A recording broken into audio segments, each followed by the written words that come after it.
You know the words. You know the grammar. So why do you still freeze when it's time to speak? Because natural English is not memorized. It is performed, rehearsed, and burned into instinct. Today, you'll learn how actors train their voice, rhythm, emotion, and reactions until words flow without translation. If you want English to come out before overthinking can stop you, comment "No more translation" and stay until the end. Chapter 1. Steal the sound before you speak. Do not begin with grammar. Begin with sound. Listen closely to how real English sounds. Notice the speed, the pauses, the stress, and the way the voice goes up and down. Then copy it exactly. An actor does not only learn words. An actor learns how the words feel and sound. Choose one short sentence. Listen to it many times. Copy the speaker's voice, rhythm, and energy. Do not worry if your accent is not perfect. Your goal is simple. Make your mouth comfortable with real English. First, steal the sound. Later, the words will start coming naturally. Chapter 2. Act the meaning, not the words. Do not just say the sentence. Feel it. If the sentence is happy, sound happy. If it is serious, make your voice serious. If it is a question, let your voice show curiosity. This is what actors do. They do not speak like a robot. They connect the words to a real feeling. Take one simple line like, "I can't believe it." Now say it with surprise. Say it with anger. Say it with excitement. Same words, different meaning. This trains your brain to connect English with emotion, not translation. When you feel the sentence, you remember it faster. And when the moment comes in real life, the words come out more naturally. Do not memorize English. Perform it. Chapter 3. Train emotion into your English. English becomes powerful when feeling enters your voice. Do not speak every sentence in the same flat way. Feel the message first. If the line is exciting, give it energy. If it is calm, slow down. If it is strong, speak with confidence. Your brain remembers emotion better than dry words. That is why actors connect every line with a feeling. Take one sentence and speak it with joy, fear, anger, surprise, and confidence. You will feel the difference immediately. Now English is not just in your head, it is in your voice. Train the emotion and your English will start sounding alive. Chapter 4. Copy rhythm until it becomes instinct. Natural English has a rhythm. Some words are strong, some are soft, some are fast, some are slow. Native speakers do not give every word the same weight. This is why you can know every word in a sentence and still sound unnatural. Do not only copy pronunciation, copy the rhythm. Listen to one short sentence and notice where the speaker slows down, where they pause, which word they stress, and which words they almost connect together. Then copy it again and again. For example, do not say every word like this. I want to go home. Say it as one natural flow. I want to go home. The goal is not to speak fast. The goal is to speak smoothly. At first you will need to think about the rhythm. Then something changes. Your mouth starts remembering the pattern. You stop asking, which word should I stress? You stop thinking about every sound. The rhythm begins to come by itself. That is instinct. And when rhythm becomes instinct, your English stops sounding like something you studied. It starts sounding like something you live. Chapter 5. Rehearse until your mouth takes over. This is where real change begins. Most learners speak English only when they need it. That is the problem. When the real moment comes, the brain becomes busy. What should I say? Is this grammar correct? Am I saying this word right? And suddenly, the mouth becomes slow. Actors train in a different way. They rehearse before the moment arrives. They repeat the same lines again and again until the words no longer feel new. You should do the same with English. Take one short conversation, listen to it, copy it, say it again, then say it without looking. Repeat it until your mouth knows what comes next. Do not rush to learn hundreds of new sentences. Train a few useful sentences deeply. For example, what do you mean? Give me a second. I'm not sure yet. That sounds good. I'll think about it. Say them many times with natural rhythm and feeling. Now something important starts happening. Your mouth begins to remember English. You do not need to build every sentence from zero. The words start coming faster because you have already trained the pattern. This is exactly what rehearsal does. It removes fear. It removes hesitation. It removes the need to think about every small word. At first, your brain controls every sentence, but after enough repetition, your mouth starts taking over. That is the moment you are looking for. You hear a question and answer faster. You stop translating every sentence. You stop searching for every word. You begin to react in English, and this is how natural speaking is built. not by knowing more, by repeating the right things until they become automatic. So do not practice a sentence once and leave it. Stay with it. Repeat it tomorrow. Use it in different situations. Say it when you are walking. Say it while looking in the mirror. Say it with confidence. Say it slowly. Say it naturally. Keep rehearsing until the sentence feels too easy to forget. Because when your mouth knows the pattern, your brain can relax. And when your brain relaxes, English starts to flow. Do not wait for confidence before you speak. Rehearse until confidence has no choice but to appear. Train the sentence until thinking becomes unnecessary. Then let your mouth take over. Chapter 6. Kill translation with character. If you translate every sentence before you speak, English will always feel slow. You hear a question, your brain goes to your first language. You search for the meaning, then you build the answer, then you translate it back into English, then you check the grammar, then you finally speak. That is too much work. By the time your answer is ready, the moment may already be gone. This is why many learners know a lot of English but still feel slow when they speak. The problem is not always vocabulary. The problem is the path your brain is using. Your brain is taking the long road. You need to teach it a shorter road. You need to connect English directly to the situation, and one powerful way to do that is through character. Actors understand this very well. When an actor becomes a character, they do not stand on stage and translate every feeling. They enter the situation. They become the person. They know what the character wants. They know how the character feels. They know what the character would say. That is exactly what you can do with English. Instead of asking, "What is the English sentence for this?" ask, "What would this person say right now?" That small change can transform your speaking. You stop building English like a school exercise. You begin using English like a real human being. Imagine you are playing the role of a confident person. You walk into a room, someone asks, "Are you ready?" Do not translate. Do not search for grammar. You are the confident character. Your answer comes quickly. "Absolutely. Let's do it. I'm ready." The situation gives you the language. Now imagine you are playing the role of someone who is surprised. Your friend tells you something unbelievable. Do not translate the full idea inside your head. React. "No way. Seriously? You're kidding." That is real communication. The emotion comes first. The English follows. This is the secret. When you connect English to a character, a feeling, and a situation, your brain starts building direct connections. You are no longer moving from your first language into English. You are moving from situation to English. That is much faster. Think about how children learn. A child hears someone say, "Come here." The child does not open a grammar book. The child does not translate every word. The child connects the sound to the action. Someone says, "Come here," and a person moves closer. After hearing it many times, the meaning becomes direct. Sound. Situation. Meaning. No translation is needed. You can train your adult brain in a similar way, not by becoming a child again, but by using the same kind of direct connection. Character makes this easier because character gives English a real situation. Suppose you want to practice ordering food. Do not only memorize 10 restaurant sentences. Create a scene. You are a busy person walking into a small cafe. You are hungry. You have 5 minutes. The person behind the counter asks, "What can I get for you?" Now enter the character.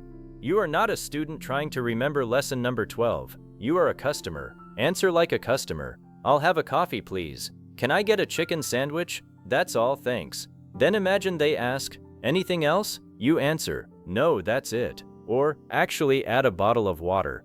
Now the language has a purpose. Your brain is learning what to say inside a real moment. This matters because real conversations do not come in textbook order. People do not say, "Today we will practice present simple." They ask questions. They interrupt. They react. They change the subject. They laugh. They hesitate. They misunderstand. Real English is alive. Character helps you train for that living English. You can create many characters: the confident employee, the friendly customer, the tired traveler, the excited friend, the calm leader, the curious student, the angry customer, the polite stranger, the nervous job candidate, the helpful coworker. Each character gives you a different kind of English. And every time you enter one of these roles, you teach your brain to speak from the situation instead of translating from another language. Start with one character. Make it simple. Maybe your first character is calm and confident me. This person does not panic. This person does not rush. This person speaks in short, clear sentences. Now imagine different moments. Someone asks your opinion. Your character says, "I think it's a good idea." Someone disagrees. Your character says, I understand your point. Someone asks for more time. Your character says, that's fine. Take your time. Someone gives bad news. Your character says, I understand. What can we do next? Notice something important. These sentences are not difficult. That is exactly why they are powerful. Natural speaking is not about using the most advanced words. It is about having simple language ready at the right moment. Character helps make that language ready. The more you rehearse the character, the faster these responses come. Soon you do not need to think, what sentence should I use? Your brain knows the pattern. This is how translation begins to die. Not in one day, not through force, through repeated direct experience. You hear the situation, you feel the situation, you respond in English. Again, again, again. Your brain slowly learns. We do not need the old road anymore. This is important because translation itself is not bad. Translation can help you understand new words. It can help you learn difficult ideas. It can be useful when you are beginning, but translation becomes a problem when you need it for every sentence. Imagine learning to ride a bicycle. At first, you think about everything: balance, hands, feet, brakes, direction. But after practice, you stop thinking about each step. You simply ride. Speaking needs the same change. At first, you may need translation. Later, you must build automatic patterns. You cannot stay in beginner mode forever. Character gives your brain a bridge from thinking to automatic speaking. Here is another example. Imagine your character is friendly English me. This person likes meeting people. You walk into a room. Someone looks familiar. You say, "Hey, how are you?" They answer. You continue, "How have you been? What have you been up to? Good to see you." These phrases become part of the character. Now imagine someone tells you good news. Your character says, "That's amazing. I'm happy for you." That's great news. Imagine someone has a problem. Your character says, "I'm sorry to hear that. Are you okay? Do you need any help?" Now your English is connected to social situations. Good news creates one set of responses. Bad news creates another. Meeting someone creates another. Leaving creates another. Your brain begins to organize English by situation. This is much more useful than organizing everything by grammar rules. Of course, grammar matters, but grammar should support communication. It should not block communication. You want to reach a point where grammar works quietly in the background. You do not want grammar standing in front of every sentence like a security guard. Stop. Is this present perfect? Stop. Which preposition? Stop. Is this article correct? If you do that during every conversation, speaking becomes painful. Character helps move your attention away from grammar and toward meaning. What is happening? Who am I in this moment? What do I want? How do I feel? What would I naturally say? Actors use questions like these. You can too. Before practicing a scene, ask 4 simple questions. Who am I? Where am I? What do I want? How do I feel? That is enough. Imagine this scene. Who are you? A traveler. Where are you? At an airport. What do you want? You need to find your gate. How do you feel? A little worried because boarding starts soon. Now speak. Excuse me, where is gate 12? How long does it take to get there? Is this the right way? Thank you. Simple, direct, useful. Now change the character. You are not worried anymore. You are relaxed and have plenty of time. Your voice changes. Your speed changes. Maybe your words change. Hi, could you tell me where gate 12 is? Great, thank you. Same location, different character, different energy. This is how you learn flexible English. You are not memorizing one perfect sentence. You are learning to respond naturally. That flexibility is important. Many learners memorize sentences like machines. Then one word changes in the real conversation and everything collapses. Someone practices, "Where is the train station?" They can say it perfectly, but then they need to ask, "Where is the nearest pharmacy?" Suddenly they freeze. Why? Because they memorized one full sentence but did not learn the pattern.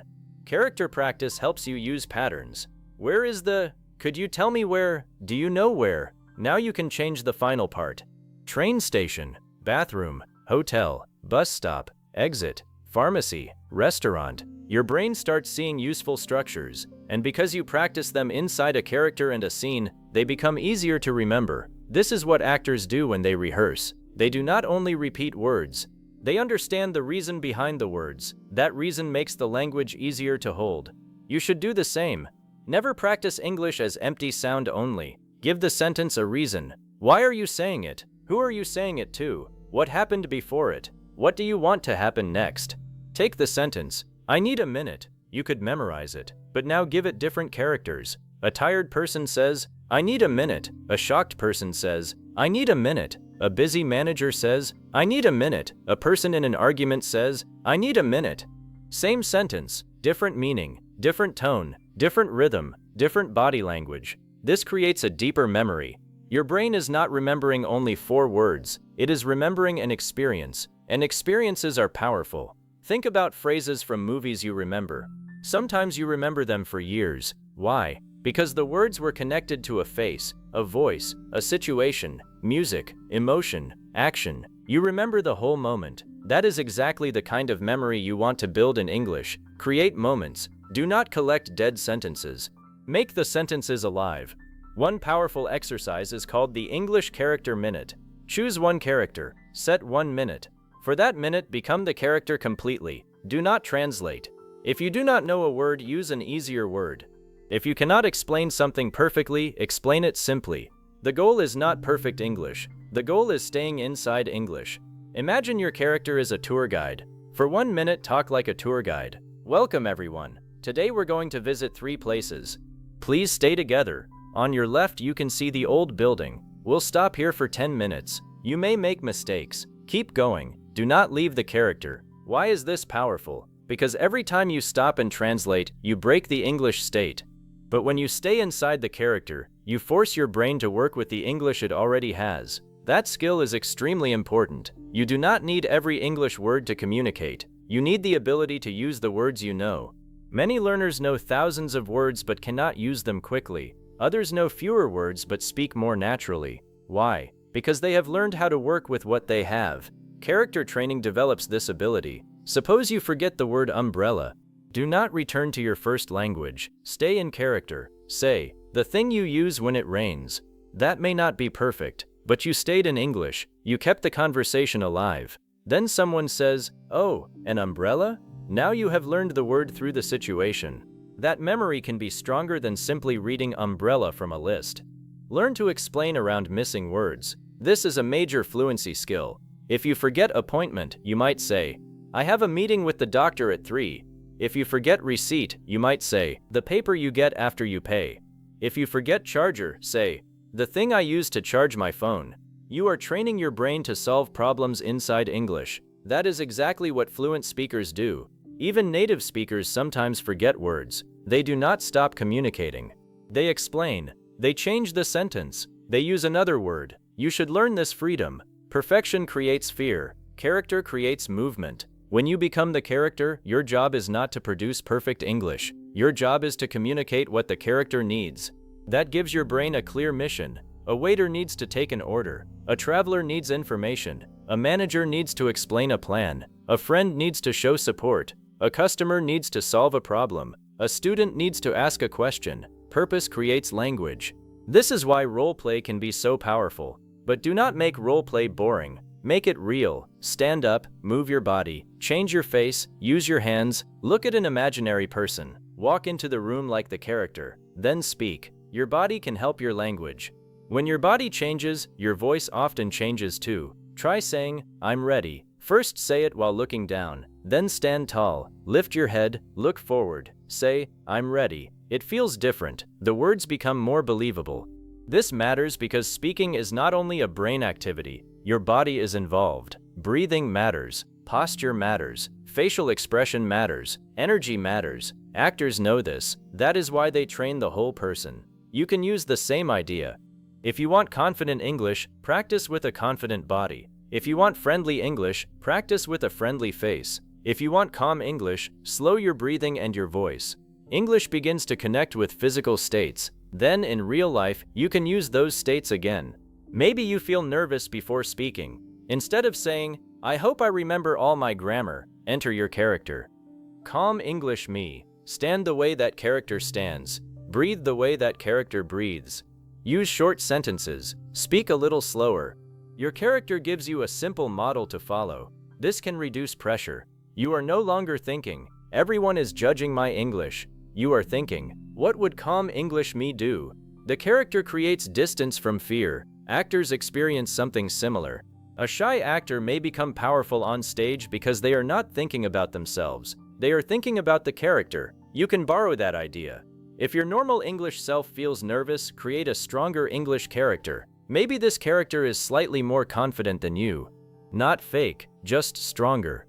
Maybe your character speaks clearly, does not rush, is comfortable with pauses, does not apologize for every mistake, smiles, asks questions, keeps the conversation moving. Practice this person. At first it may feel like acting. Good. That is the point. You are practicing a new behavior. After enough repetition, the behavior begins to feel natural.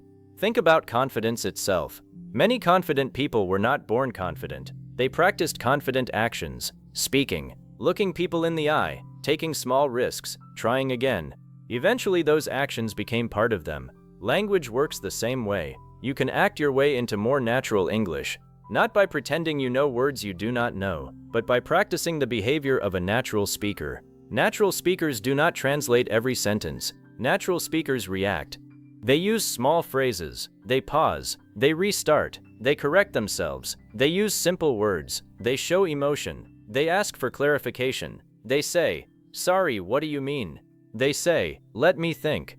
They say, "How can I explain this?" They say, "I don't know the exact word, but..." These are not signs of bad English. These are tools. Build them into your character. Create a survival kit for your English character. 5 phrases for when you need time. Give me a second. Let me think. How should I say this? I'm trying to remember the word. 1 moment. 5 phrases for when you do not understand. Sorry, could you say that again? What do you mean? Could you speak a little slower?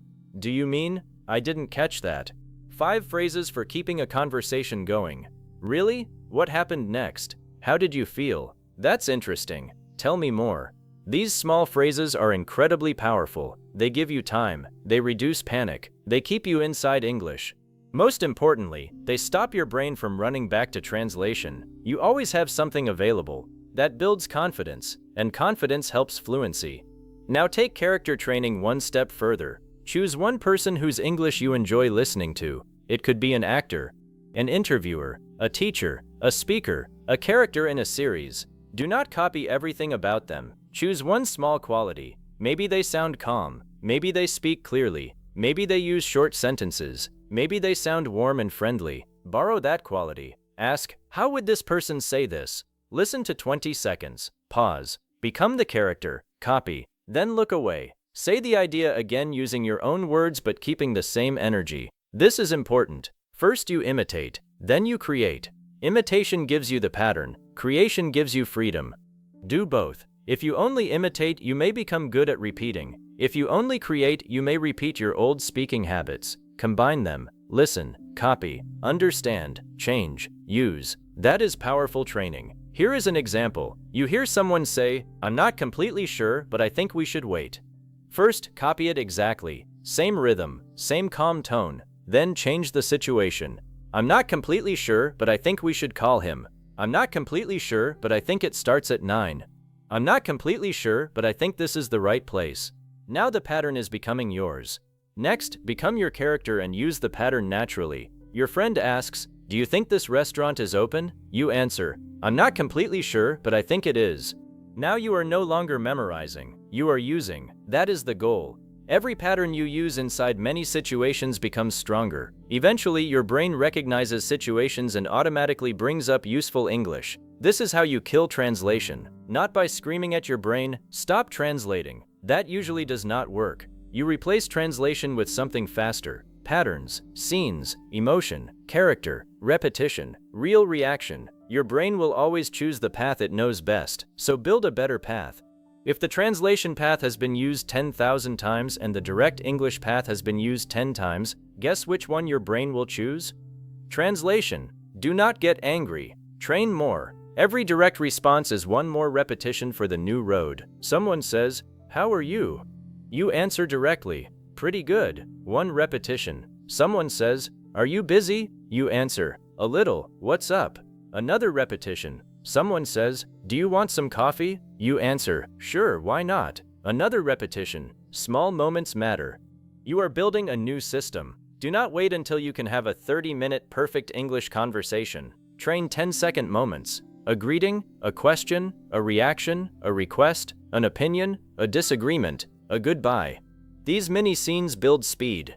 Think like an actor collecting scenes.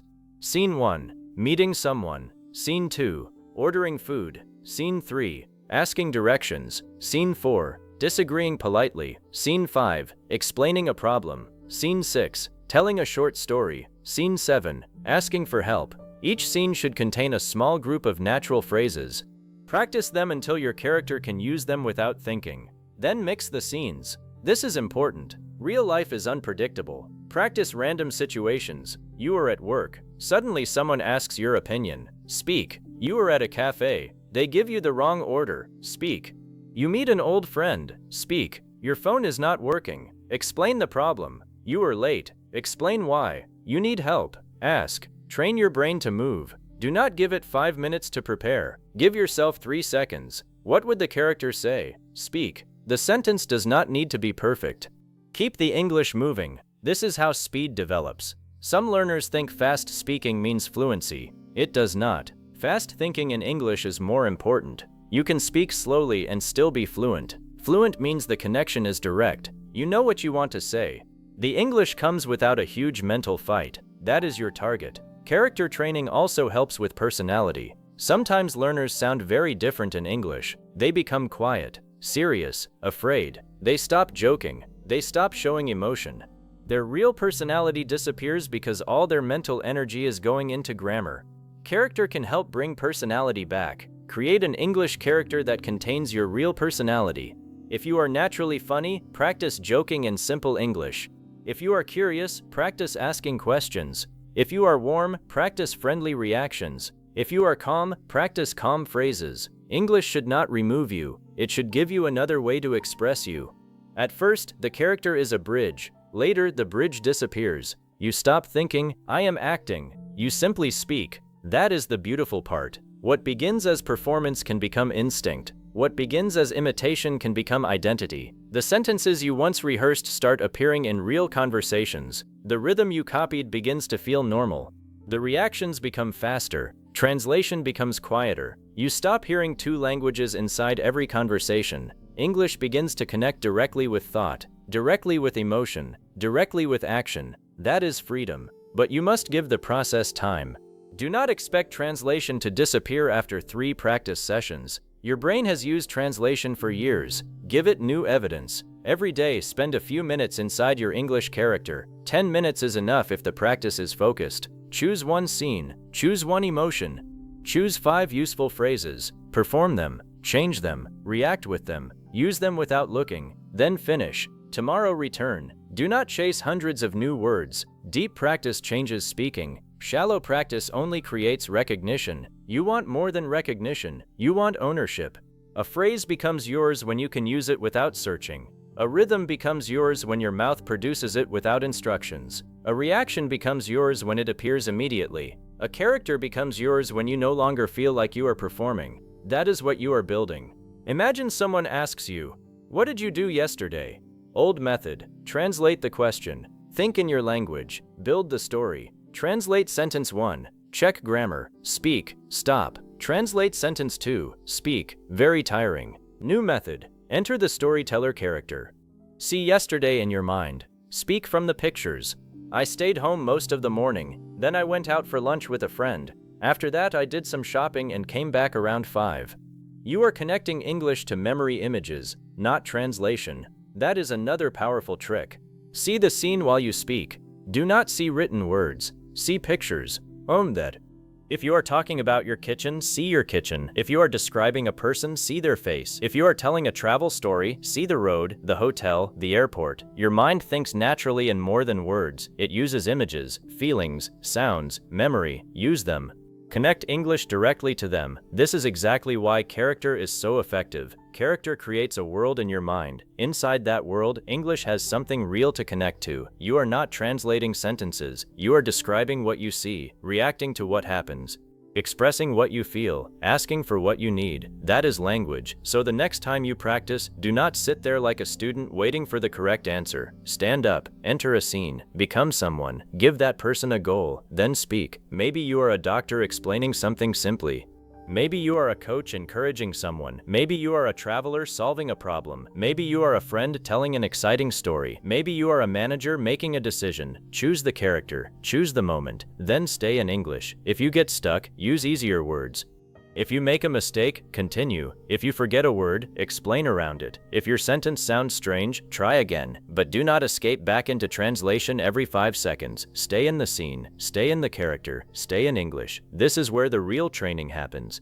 You are teaching your brain that English is not a puzzle to solve, it is a tool to use. You are teaching your mouth that English is not something dangerous, it is something familiar. You are teaching yourself that a mistake does not end communication. You can continue, you can repair. You can try again. That is a huge change. And once that change begins, speaking becomes lighter. You stop carrying every grammar rule into every conversation. You stop trying to build perfect sentences before opening your mouth. You trust your training. You trust your patterns. You trust the character. Then one day, someone asks you a question and you answer immediately. No translation, no grammar meeting inside your head, no panic. The answer simply comes. Maybe it is only 4 words, but those 4 words came directly. That moment matters. That is proof. Your brain is learning a new road. Protect that progress. Build on it. Keep creating scenes. Keep borrowing voices. Keep acting meaning. Keep using emotion. Keep copying rhythm. Keep rehearsing. And keep entering the character until English begins to feel normal inside you. Remember this. You do not kill translation by fighting translation. You kill it by making direct English stronger. Build so many direct connections that translation becomes unnecessary. Situation to English. Emotion to English. Image to English. Action to English. Thought to English. That is the path.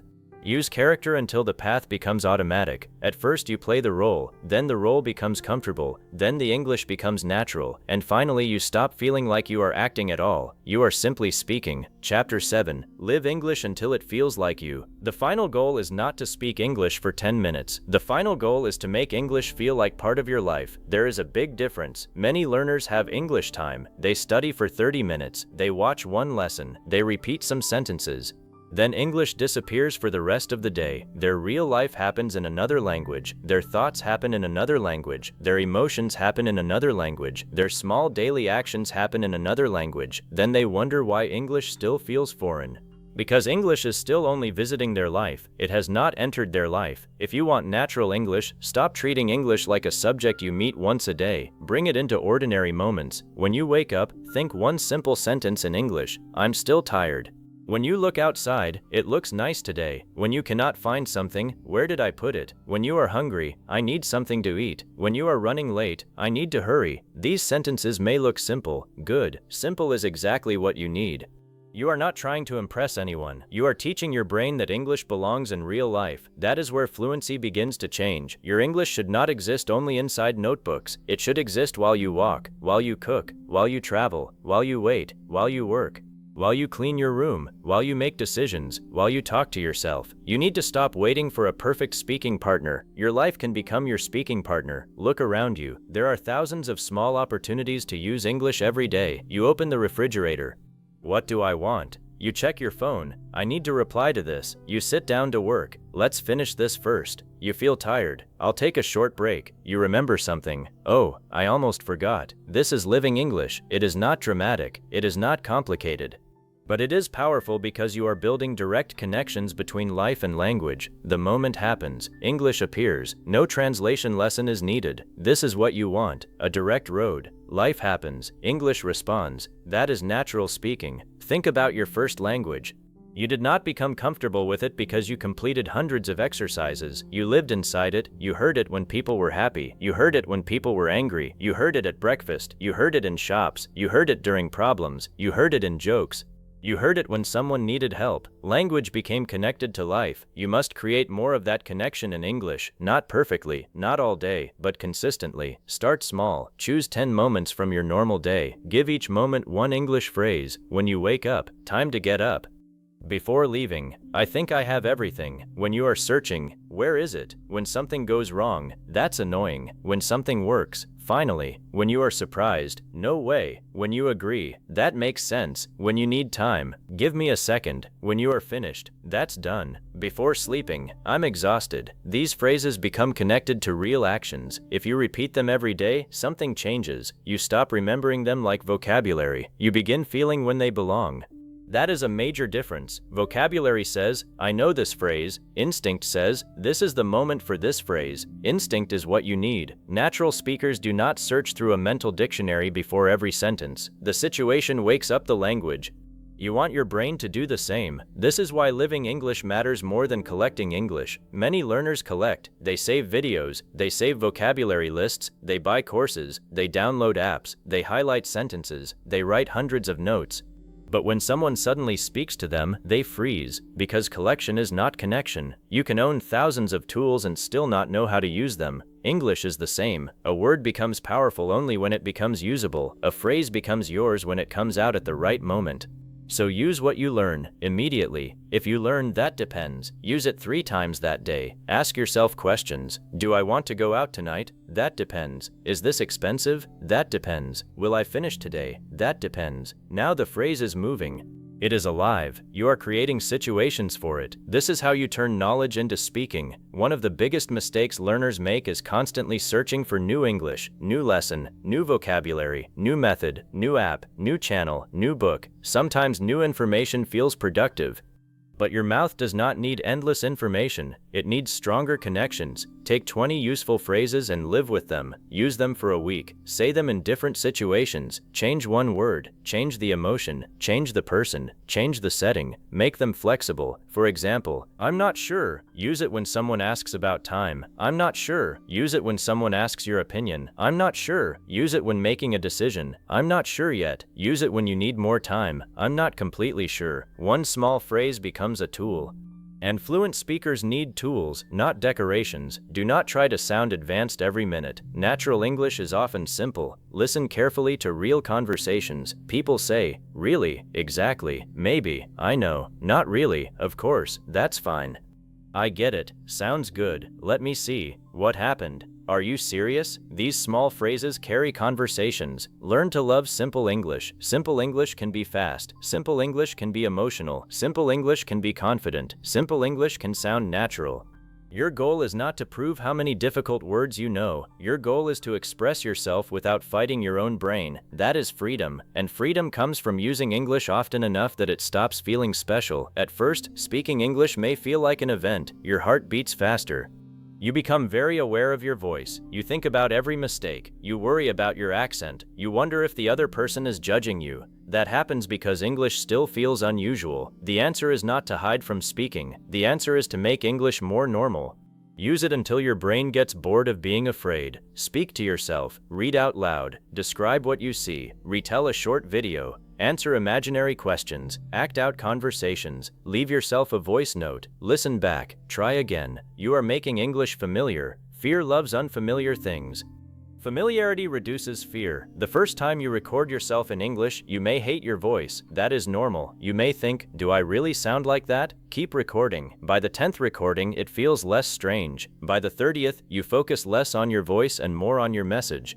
That is progress. The goal is not to fall in love with your accent. The goal is to stop being controlled by self-consciousness. Your voice needs permission to exist. English does not belong only to native speakers. Millions of people around the world speak it with different accents. You do not need to erase yourself to speak naturally. You need clarity, rhythm, confidence, connection, expression. Your English should sound alive. It does not need to sound like someone else forever. Remember the actor method. At the beginning you borrow, you copy, you imitate. That is training. But the final step is different. Eventually you stop sounding like the person you copied. You begin sounding like you. This is important. An actor studies another voice to understand rhythm, but they do not want to become a permanent copy. They take useful elements and make them their own. You should do the same. Maybe you copy one speaker's clear pronunciation, another speaker's calm rhythm, another person's confidence, another person's storytelling, another person's natural reactions. You borrow these pieces, then your brain mixes them with your own personality. That becomes your English voice. Do not rush this. Identity takes time. At first, English may feel like clothes that do not fit. You feel strange inside it. You choose words carefully. You worry about how you look. But the more you wear it, the more comfortable it becomes. Eventually, you stop thinking about the clothes. You simply live. That is what you want with English. You want to stop thinking, I am speaking English right now. You want to think about the conversation. You want to think about the person. You want to think about the story. You want to think about the idea. When your attention moves away from the language and toward the meaning, something powerful has happened. The language is starting to serve you. You are no longer serving the language. This is why you should practice real topics. Do not speak only about my favorite hobby because a textbook told you to. Speak about things you actually care about. What annoyed you today? What made you happy? What are you trying to achieve? What are you afraid of? What did someone say that surprised you? What would you change about your life? What do you want to do next year? What did you learn this week? Real thoughts create real English. If the topic matters to you, your brain works harder to express it. That struggle is useful. You discover what language you really need. Maybe you realize, I know how to talk about food, but I cannot explain my opinion. Good. Now you know what to train. Maybe you realize, I can answer questions, but I cannot tell stories. Good. Train stories. Maybe you realize, I speak well alone, but when someone interrupts me, I freeze. Good.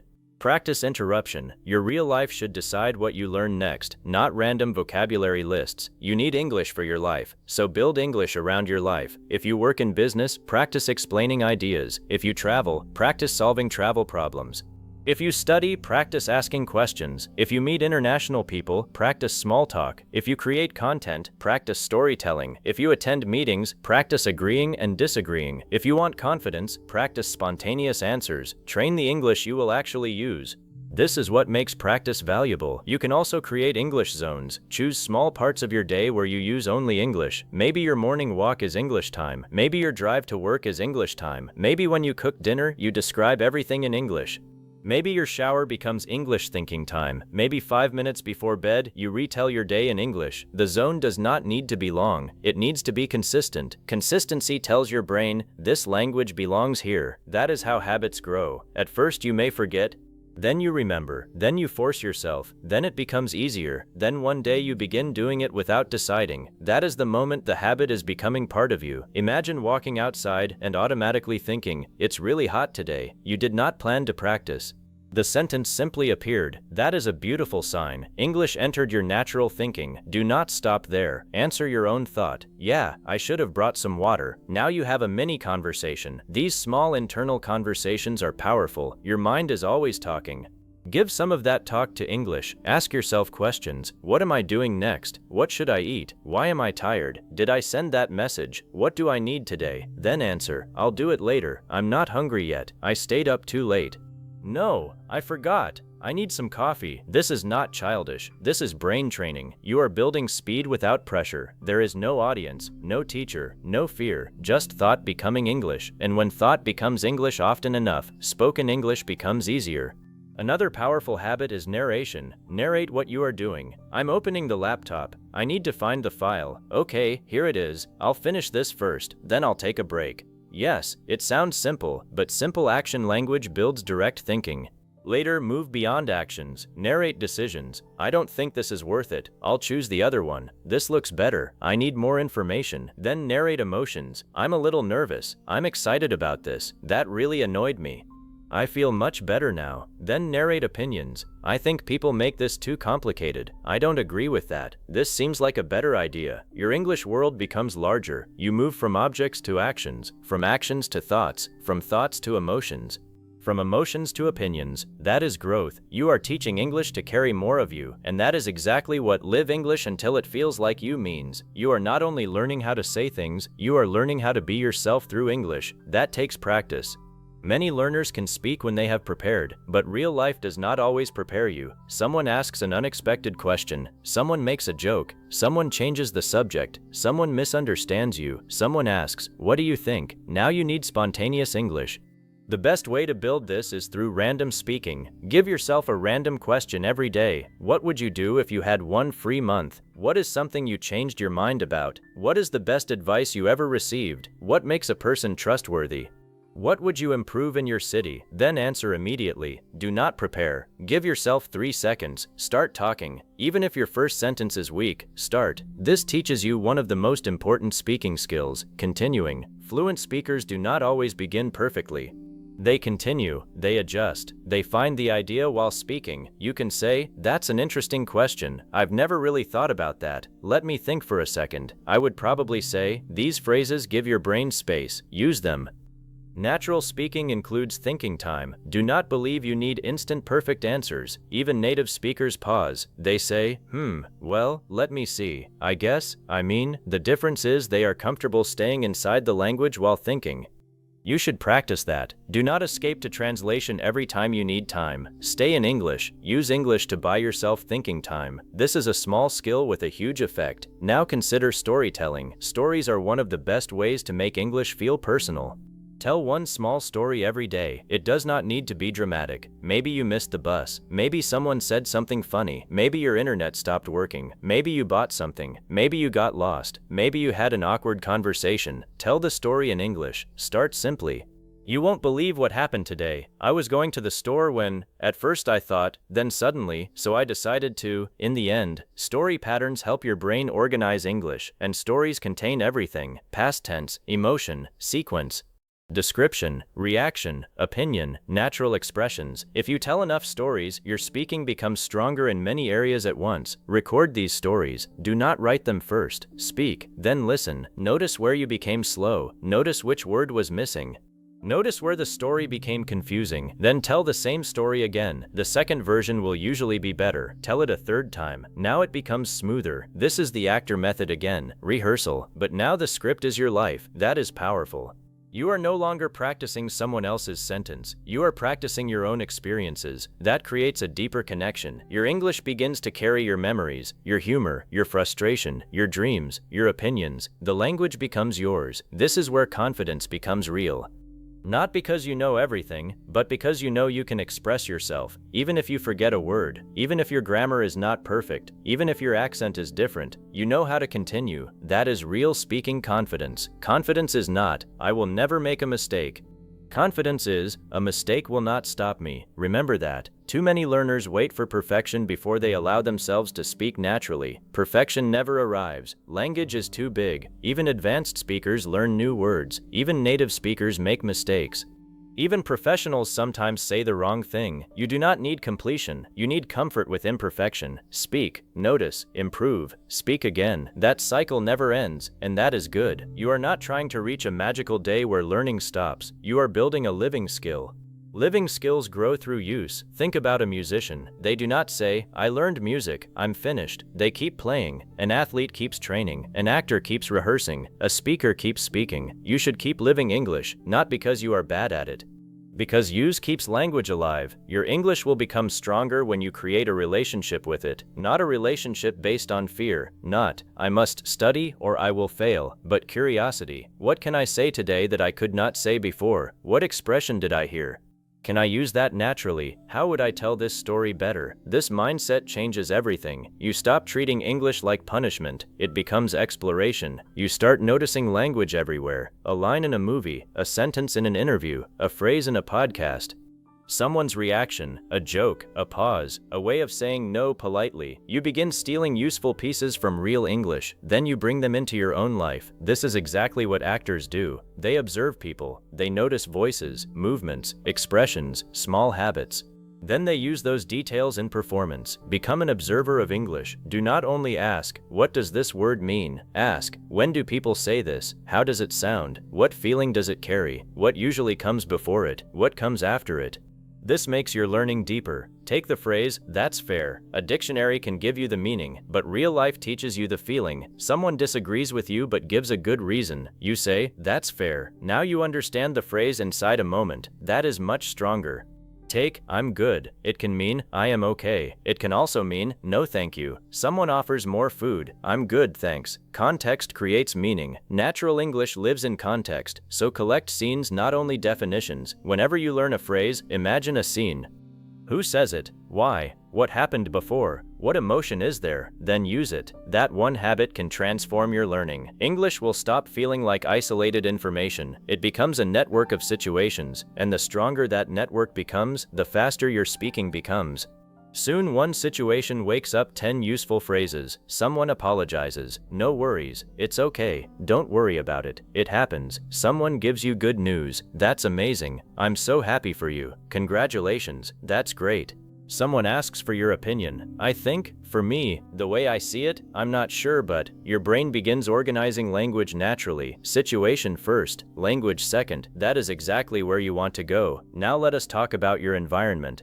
If all your English lives inside one app, English will always feel like an app. Move it outside, change small things, keep short English notes, write your daily plan in simple English, name folders in English, set reminders in English, search simple questions in English. Listen to English while doing ordinary tasks, follow speakers you enjoy, send yourself voice notes. You are not trying to replace your whole life, you are adding English to it. A little here, a little there. These small exposures add up. 1 minute becomes 10, 10 becomes 30. Not because you forced yourself to study longer, because English started appearing naturally in different parts of your day. This is sustainable. Heavy study can burn you out. Living English can continue for years, and years create fluency. Do not underestimate boring repetition. The same phrases, the same situations, the same patterns. This is how automatic skill is created. You do not need to feel excited every day. You need to keep the language moving. Some days you will feel powerful. Some days your English will feel terrible. Some days words will come easily. Some days simple sentences will feel difficult. Do not judge your whole ability from one bad day. Your brain is human. Energy changes, stress changes, sleep changes, confidence changes. Keep going. Natural English is built across hundreds of ordinary days, not one perfect lesson. There will also be moments when you feel stuck. You may think, I'm not improving. Then suddenly you watch an old recording, you hear your old English, and you realize, I speak much faster now. I sound more relaxed. I use better phrases. Progress often becomes invisible because you live with yourself every day, so keep proof. Record yourself once a month on the same topic. Maybe answer, tell me about yourself, or what have you been doing recently? Do not compare yourself every day. Compare yourself across months. You may be surprised. Your pauses become shorter, your sentences become longer, your voice becomes more natural, your fear becomes smaller. That is growth. Celebrate functional progress. You asked a question without translating. That matters. You understood a joke. That matters. You told a story without stopping. That matters. You forgot a word but explained around it. That matters. You spoke even while nervous. That matters. You answered quickly. That matters. Fluency is built from these victories, not only test scores, not only grammar levels. You are building a real-world skill. Measure real-world results. Can you communicate more easily than before? Can you stay in English longer? Can you understand more without translating? Can you react naturally? Can you express your personality? Those questions matter. The final step is identity. This may sound strange, but identity has enormous power. If you keep telling yourself, I am bad at English, your brain hears that. If you say, I can understand but I cannot speak, you make that sentence part of your identity. Be careful with repeated labels. Instead say, I am training myself to speak naturally. I can communicate even when I make mistakes. My English is becoming faster. I am building an English voice. These are not magic sentences. They will not replace practice, but they support practice. Identity influences behavior. When you see yourself as someone who uses English, you look for chances to use it. When you see yourself only as a student, you look for lessons. Stop being only a student. Become a user. Students ask, what should I study? Users ask, what do I need to say? Students worry about completing chapters. Users care about communication. Students wait for permission. Users try. This does not mean stop studying. Study is useful, but study should feed use. Learn something, use it, hear something, copy something, change it, own it. Live it. That cycle is powerful, and eventually something beautiful happens. You hear English and you do not immediately translate. You simply understand. Someone asks you something and your answer begins before you build it. You laugh at a joke without explaining it to yourself. You react naturally. You tell a story and forget that you are practicing English. You become interested in the story itself. That is the moment English begins to feel like you. It is no longer a performance you are trying to survive. It becomes another voice you own. Maybe your English voice is slightly different from your first language voice. That is okay. Many multilingual people feel this. Different languages can bring out different parts of personality. Maybe you sound calmer in English, maybe more direct, maybe more playful, maybe more confident. That is not fake. Human beings are flexible. Language gives personality new forms. Let your English voice grow. Do not force it. Do not compare it too much. Do not constantly ask, "Do I sound native?" Ask, "Do I sound clear? Do I sound alive? Can people feel what I mean?" That is more important. Natural English is not one accent. It is not one perfect speaking style. Natural means connected. Your words connect to your thoughts. Your tone connects to your feelings. Your rhythm connects to the message. Your response connects to the moment. That is natural. You can have an accent and still sound natural. You can use simple vocabulary and still sound powerful. You can make mistakes and still communicate beautifully. Do not confuse perfection with naturalness. Actors know this. The best acting does not look like acting. It feels real. The best English practice should lead to the same place. At first you copy deliberately, then you rehearse deliberately, then you act deliberately, but eventually all that practice disappears behind the moment. You simply speak. The training becomes invisible. That is mastery. A musician practices scales, but during a beautiful performance, they are not thinking about scales. An athlete practices movements thousands of times, but during the game they react. An actor rehearses lines, but on stage they live the scene. You should practice English until practice disappears inside communication. That is the final destination of this method. So tomorrow, do not ask, "How many English lessons should I watch?" Ask, "How many moments can I live in English today?" Maybe 5, maybe 10. That is enough. Order something in English if the situation allows. Think through one problem in English. Tell one story. Record one voice note. Copy one actor. Use one new phrase. React to one video. Ask yourself one question. Little moments, repeated often. That is how a language enters your life. You do not need an app watching your streak. You need your mouth using the language. You do not need a perfect notebook. You need real reactions. You do not need to memorize everything. You need to make a small number of useful things automatic. And above all, you need to stop waiting for the day when you finally become ready. You become ready by doing. Speak before you feel ready. Act before it feels natural. Copy before you have your own rhythm. Rehearse before you have confidence. Live English before it feels like you, because that is how it eventually becomes you. At first you borrow the sound, then you borrow the rhythm, then you borrow the emotion, then you rehearse the words, then translation gets weaker, then your reactions get faster, then your own voice begins to appear. And one day, English does not feel like something you are carrying. It feels like something you can use, whenever you want, wherever you need. To tell your story, to share your idea, to make someone laugh, to ask for help, to explain what you believe, to connect with another person. That is why you are learning English, not to collect perfect sentences, to live more freely through language. So stop waiting for English to become natural by itself. Bring it into your life. Use it when nobody is listening. Use it when the sentence is simple. Use it when you are unsure. Use it when you make mistakes. Use it when your voice feels strange. Use it until the strange becomes familiar. Use it until the slow becomes faster. Use it until the forced becomes automatic. Use it until the borrowed voice becomes your voice. And keep living English until one day you realize something has changed. You are no longer trying to speak English. You are simply speaking. And it finally feels like you. There is one more thing you must understand. Natural English is not created only by speaking more. It is created by living more moments through English. That is a very different idea. You can repeat 100 sentences every day and still freeze in a real conversation. Why? Because repetition alone is not enough. Your brain needs connection. It needs to connect English with real emotions, real situations, real decisions, real memories, and real reactions. The stronger these connections become, the more natural your English becomes. Imagine someone asks you, "What do you usually do on weekends?" You know the grammar, you know the vocabulary, but your brain suddenly goes blank. Why? Because maybe you have practiced grammar exercises, but you have not practiced talking about your real weekend. So start making your own life your English textbook. Talk about what you actually do. I usually sleep a little longer, then I have breakfast.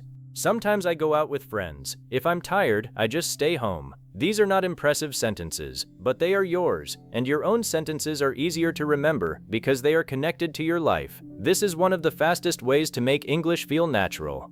Stop always practicing somebody else's life. Practice yours. What did you eat today? Who did you talk to? What annoyed you? What made you laugh? What are you planning tomorrow? What are you worried about? What are you excited about? Speak about these things. Your English should know your life. If English only knows textbook examples, it will always feel like school. If English knows your memories, your plans, your feelings, and your daily problems, it begins to feel personal, and personal language is powerful. Here is a simple exercise. At the end of every day, give yourself 2 minutes.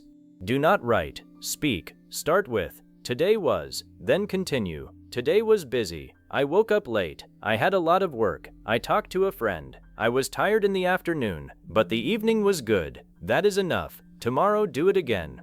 Do not try to make it perfect. Try to make it real. After 1 month, you will have spoken about 30 real days of your life. Think about how many useful words and patterns your brain will repeat naturally. I went, I had, I needed, I wanted, I thought, I felt, I decided. These become automatic because you use them to talk about real events. This is much stronger than memorizing random examples. Your own life creates repetition for you, and repetition inside meaning is powerful. Another thing you should do is build small English reactions. Real conversations are full of reactions. Many learners only practice full sentences, but native conversations are often carried by tiny responses. Really? Wow. No way. Exactly. Right. I see. That's crazy. That makes sense. Good point. Fair enough. These small reactions make you sound alive. Without them, even correct English can sound cold. Imagine your friend says, "I got a new job." You stay silent for 3 seconds because you are building a perfect sentence. Then you say, "I am very happy because you have successfully received employment." Correct? Maybe. Natural? Not really. A natural reaction would be, "Really? That's amazing. Congratulations." Simple. Fast. Alive. This is why emotion matters so much. Real language often begins with reaction before explanation. Train that. Watch a short scene from a movie or interview. Pause after someone speaks. Imagine you are the other person. React. Do not think too long. Say whatever comes naturally. Someone says, "I lost my phone." You say, "Oh no, where did you last see it?" Someone says, "I'm getting married." You say, "No way, that's amazing." Someone says, "I failed the test." You say, "That's tough. Are you okay?" This is real English training. You are teaching yourself to respond, not just recite. That difference is huge. A learner recites. A speaker responds. Your goal is to become a speaker, and speakers are comfortable with unfinished thoughts. This is another secret. You do not need to create the whole sentence before you begin. Start, then build. For example, I think, pause. The main problem is, pause. We're trying to do too much at once. That is normal. You do not need to prepare the full paragraph inside your head. Start with a small piece. Let the next piece come. This removes pressure. Many learners freeze because they think they need to see the complete sentence before saying the first word. You do not. Think about walking. Do you plan every step before you leave your house? No. You begin walking. The next step comes. Speaking can work the same way. Begin with something you know. Well, I think, for me, the problem is, what I mean is, then continue. These phrases are like doors. They help you enter the sentence. Build your own list of speaking doors. For opinions. I think, for me, in my opinion. The way I see it, for stories. Yesterday, something funny happened. You won't believe this. So basically, for explanations, the reason is, what happened was, the main thing is, it works like this. For uncertainty, I'm not sure, but I think maybe. As far as I know, I could be wrong, but these openings reduce the fear of starting. And once you start, your brain often finds the next words. Movement creates movement. Silence creates more fear. So train yourself to begin. Even if the sentence is not perfect, start. There is another important habit. Stop correcting yourself every 3 seconds. Imagine you say, "Yesterday I went to the store." That is fine. You corrected it and continued. But some learners stop completely. They think, "Oh no, I used the wrong tense." Then their confidence disappears. The conversation stops. One small mistake becomes a huge mental problem. Do not give mistakes that much power. If the listener understands you, keep moving. Communication first, correction later. Think like an actor on stage. If an actor forgets one small word, they do not stop the whole performance and apologize to the audience. They continue the scene. You should learn that skill. Continue. Maybe your sentence was not perfect. Continue. Maybe your pronunciation was strange. Continue. Maybe you used the wrong word. Fix it if necessary, then continue. Fluency grows when mistakes stop controlling you. And the more you continue, the more chances you give yourself to improve. A silent learner makes no speaking mistakes, but they also build no speaking skill. Choose movement. Now let us talk about listening. If you want English to feel like you, your ears must live in English too. But do not only listen to difficult content. Choose English you actually enjoy. If you love interviews, listen to interviews. If you enjoy movies, use movie scenes. If you like business, listen to business conversations. If you like stories, listen to stories. Interest changes attention. When you care about what you hear, your brain listens differently. You stop thinking, "This is English practice." You start thinking, "What happens next?" That moment is important. Because language becomes the road to meaning. It is no longer the goal itself. That is how natural learning happens. Imagine watching an exciting scene. You are so interested that you forget you are listening to English. Suddenly you understand a sentence without translating. That is exactly what you want. Meaning first. Language working quietly. Do more of that. But when you hear a phrase you love, steal it. Remember the first lesson. Steal the sound. Maybe someone says, "You've got to be kidding me." You love the rhythm. Pause. Copy it.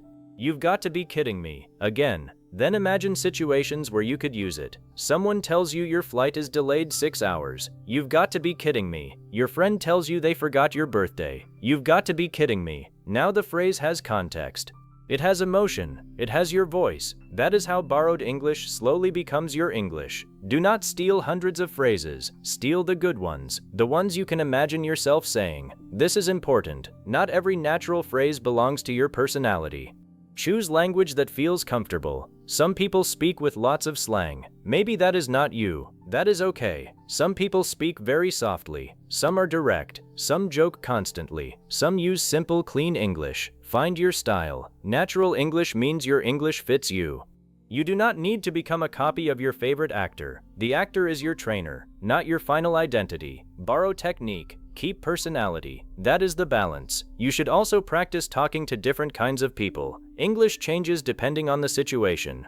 You speak differently to a close friend than to a manager. You speak differently in a cafe than in a job interview. You speak differently when telling a joke than when solving a serious problem. Natural speakers move between these styles without thinking much. You can train this. Take one idea. "I can't come tomorrow." Now say it to a friend. "Sorry, I can't make it tomorrow." Say it to your boss. "I'm sorry, but I won't be able to come in tomorrow." Say it casually. "I can't come tomorrow." Say it warmly. "I'd love to, but I can't make it tomorrow." Same basic meaning, different situations. This teaches flexibility, and flexible English feels much more natural than memorized English. Another powerful exercise is the same story, different person exercise. Tell one story to your friend, then imagine telling the same story to your teacher.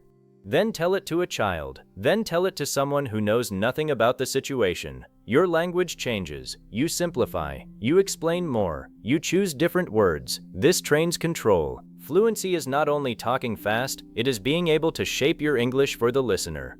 That is an advanced skill, but you can train it with simple language. And do not forget humor. If humor is part of your personality, let it enter your English. Many learners become too serious when speaking. They are afraid to joke because they worry the joke will sound wrong. Start small.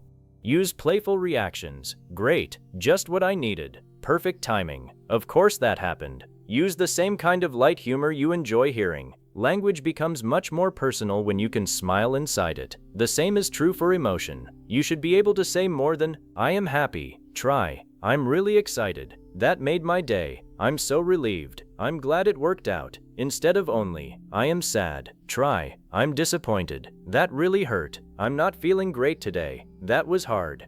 This is how English begins to carry more of your real inner world. You do not need advanced vocabulary. You need useful emotional vocabulary, because language without emotion feels distant. Once you can express what you truly feel, English becomes closer to you.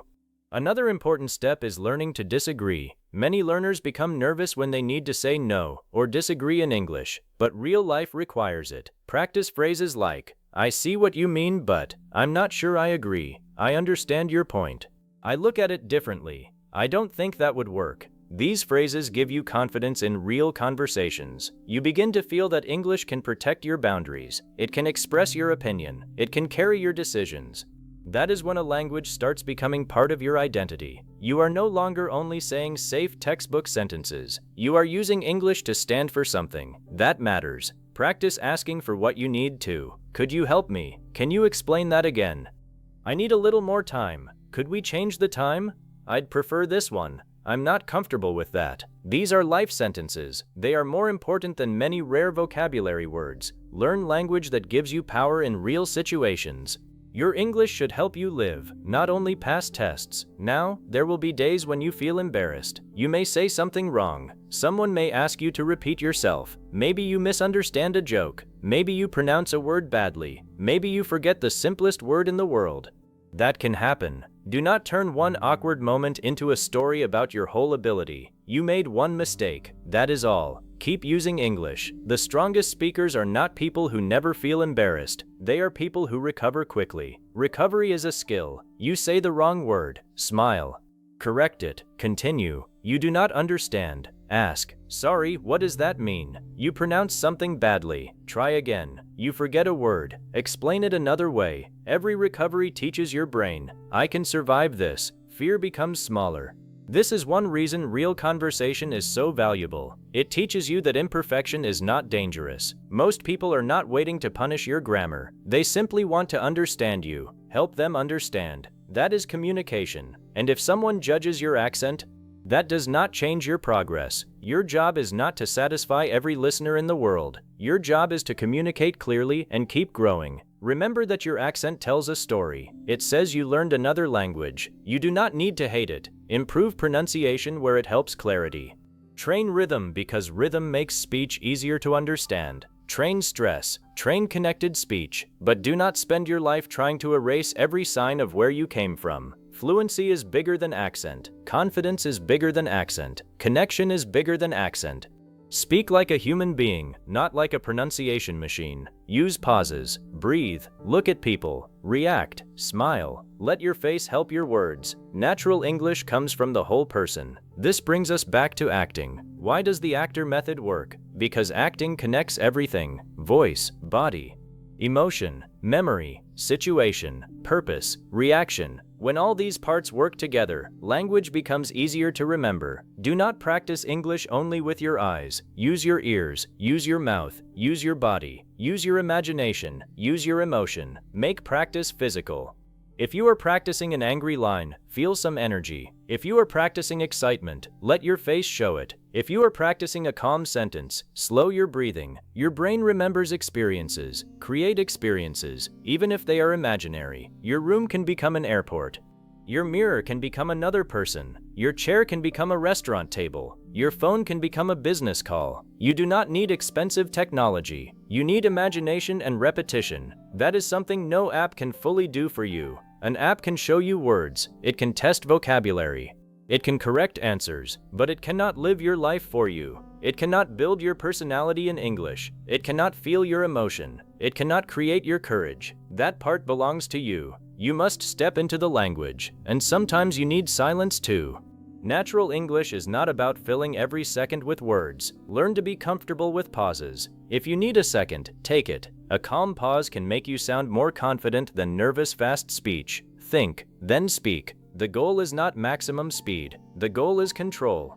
A speaker who talks slowly but clearly can sound much more natural than someone rushing through every sentence. So do not chase speed. Chase ease. Speed often comes later. Ease comes first. When your brain stops fighting, your words become faster naturally. Another good habit is repeating the same topic after a few days. Suppose today you speak for 2 minutes about your childhood. You struggle. Good. 3 days later, speak about it again. You will notice something. The words come faster. Why? Your brain already built part of the path. That is how fluency develops. Do not always change topics. Revisit. Your second attempt builds smoothness. Your third attempt builds confidence. Your fourth attempt creates flexibility. Actors rehearse the same scene because repetition reveals details. Language works the same way.